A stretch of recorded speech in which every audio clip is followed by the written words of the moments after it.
Docteur Guèze, bonjour. Docteur Charles-Henri Guèze. Je vous ai fait venir sur le plateau de ce congrès parce que une des thématiques les plus brûlantes en ce moment, c'est quand même, et il en sera question ici, c'est quand même la formation continue, l'obligation, ses moyens, son financement. Et vous êtes quand même, et vous allez nous dire pourquoi, un des mieux placés pour en parler. Je vous laisse vous présenter. Je ne sais pas si je suis le mieux placé pour en parler, mais je vous remercie déjà de m'avoir invité sur le plateau.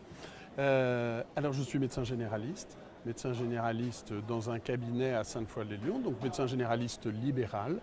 Et je préside le fonds d'assurance formation des médecins libéraux.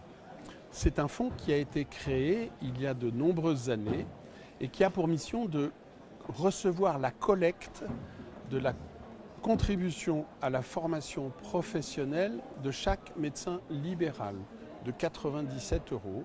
Et cette contribution permet d'alimenter la formation continue des médecins libéraux, de tous les médecins libéraux. On peut peut-être dire que cette collecte, ce n'est pas que les médecins libéraux, c'est toutes les professions libérales qui sont astreintes à la payer, cette quête, pardon. Alors, oui, l'ensemble des professions, et on parlera même des professions indépendantes, parce qu'il y a d'autres professionnels indépendants, mais pour les professionnels libéraux de santé, il y a un autre fonds qui s'appelle le FIF. Nous sommes le FAF, et réellement, ce fonds ne s'occupe que des médecins libéraux sur le territoire. Donc ça peut paraître évident, mais pas pour tout le monde quand on n'est pas dedans. Oui, c'est un peu un village gaulois. Et on sait bien que certains diraient pourquoi on ne les mettrait pas avec les autres. Je pense que nous avons une place parce qu'il s'agit de soins.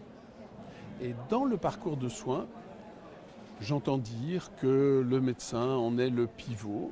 Et je pense que nous avons des besoins de formation spécifiques et que à se fondre dans un espèce de conglomérat dans lequel on voudrait nous installer n'est pas forcément pertinent. Nous travaillons beaucoup avec le FIF-PL, qui est le fonds d'assurance pour tous les autres libéraux, des soignants, des non-soignants, par exemple des avocats. Mais le FAF, c'est le fonds d'assurance formation de la profession médicale. Je crois qu'il fallait que ce soit dit pour bien mettre les choses en place dès le départ. Je crois que c'est très important à un moment où on le voit bien, dans la formation, mais aussi dans la pratique. On essaye de faire ce qu'on appelle des transferts. Vous savez, on va demander à, généralement, un professionnel qui a un niveau de formation un peu moins important de pratiquer certains actes. Alors bien sûr, l'emblème, c'est la vaccination, où on dit que la vaccination peut être réalisée par une infirmière, ce qui est tout à fait exact, mais on n'a pas que ça. Nous avons par exemple les sages-femmes, nous avons des tas d'autres professionnels de santé qui font des actes qui rentrent dans le champ médical. Mais il n'en reste pas moins que si nous voulons que les patients soient soignés par des médecins avec un acte de diagnostic et un acte de traitement, il n'est pas possible de tout transférer. Et la formation médicale de ces praticiens est une formation médicale qui est complètement différente de la formation d'une équipe de soins, qu'elle soit primaire ou secondaire, pour parler comme on parle aujourd'hui. Mais je tiens particulièrement à cette formation des médecins spécifique, parce que nous sommes à même d'animer une équipe de soins. En termes d'objectifs, de thèmes de formation, ça se traduit donc par une spécificité, peut-être par rapport à ce qui est imposé par les textes actuels. Est-ce que vous pouvez nous en dire deux mots? Alors oui, les textes actuels, vous faites référence à l'Agence nationale du DPC. C'est une grande agence qui a été mise en place il y a quelques mois. D'ailleurs, après une très grande concertation de l'ensemble des professionnels de santé pour corriger les erreurs, je vais le dire, les erreurs de l'OGDPC, qui était l'organisme qui était juste avant celui-là. Aujourd'hui, la formation est réellement en crise chez nous. Nous avons des contraintes budgétaires, c'est certain, mais nous avons cet organisme de formation, l'agence, qui n'est pas tout à fait clair. Est-ce qu'on peut dire que les contraintes thématiques rejoignent les contraintes budgétaires quelque part? Alors les contraintes thématiques, elles sont très claires.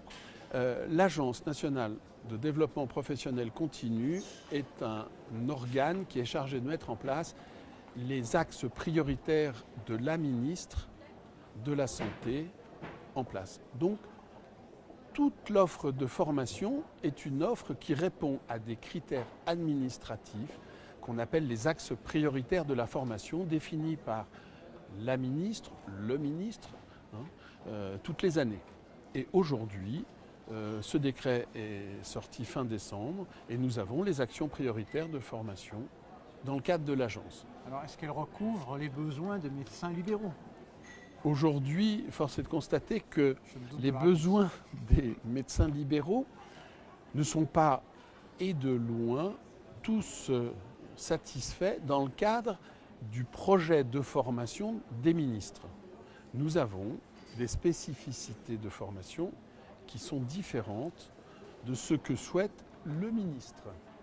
Et nous souhaitons d'ailleurs que nous gardions cette indépendance.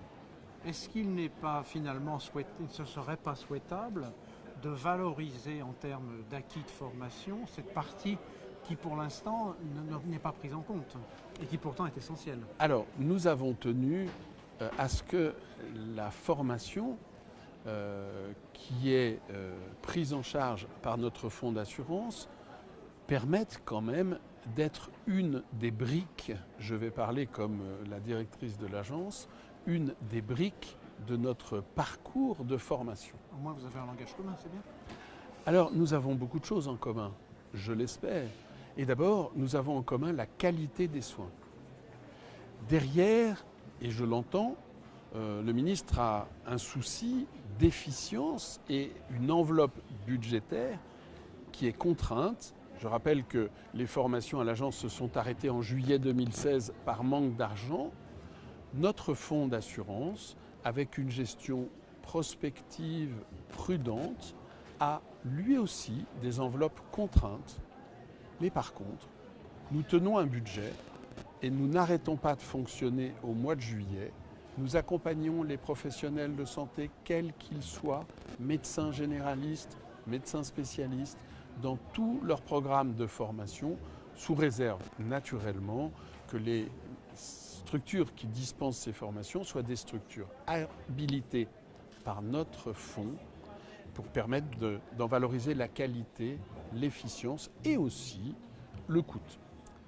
Le mot de la fin, c'est quoi? C'est une requête, c'est un espoir, c'est quoi?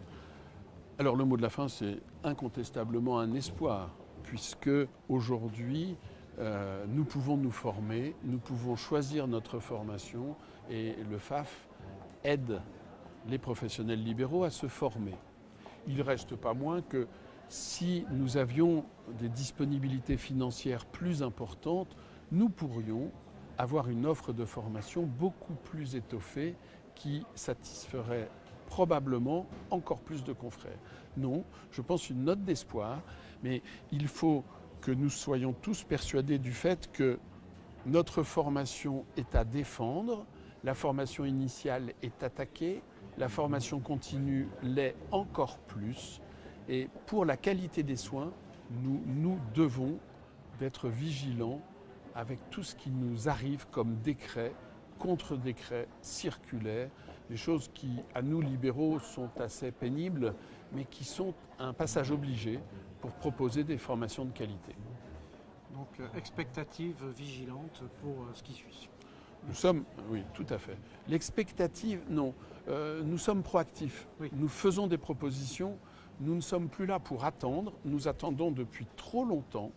Et nous constatons que l'organisation étatique de la formation ne donne pas forcément satisfaction à l'ensemble des professions libérales.